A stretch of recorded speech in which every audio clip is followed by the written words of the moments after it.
Hey everyone, welcome back. Ready to dive deep into something really valuable. Definitely more valuable than those new shoes you've been eyeing. Oh, you know me too well. But seriously, we're tackling wisdom today. And not just any wisdom, but the kind King Solomon was talking about in Proverbs, chapter 3, verses 13 through 15 to be exact. You know, where he compares wisdom to stuff like silver and gold and rubies, those messages we always hear about, like what it means to be successful. Right, material wealth, status. This passage flips the script on all that. It really does. It's fascinating because Solomon, this guy was a king, right? He had it all. Palaces, riches, you name it.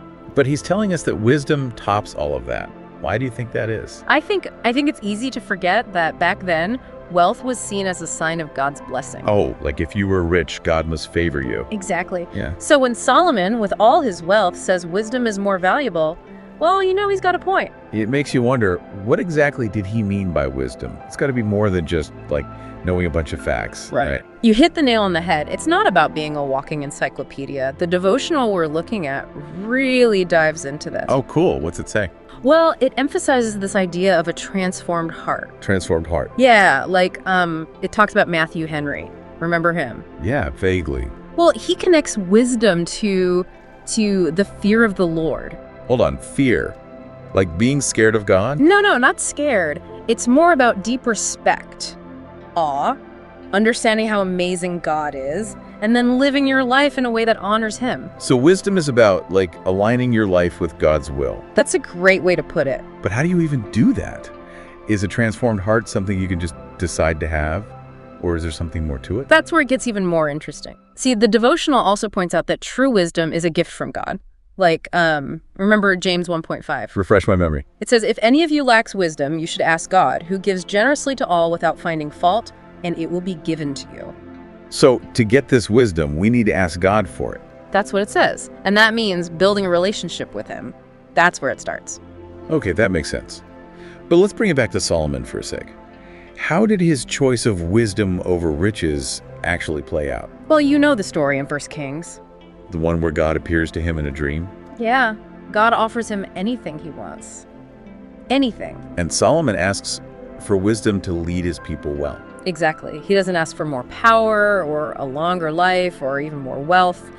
He chooses wisdom. Why do you think that was? I don't know. It's almost like he realized that wisdom was the key to everything else. I think you're right. Real leadership comes from making wise choices. It's not just about what's best for others, but for yourself too. So by choosing wisdom, she was actually choosing a better life. Exactly. A life that was more fulfilling, more meaningful. Because wisdom gives you a deeper understanding of the world of God's will. Right. It's not just about feeling good. It's about actually living well. And the devotional mentions how the Strong Bible Commentary talks about this. Oh, yeah. It connects wisdom to things like security, guidance, and joy.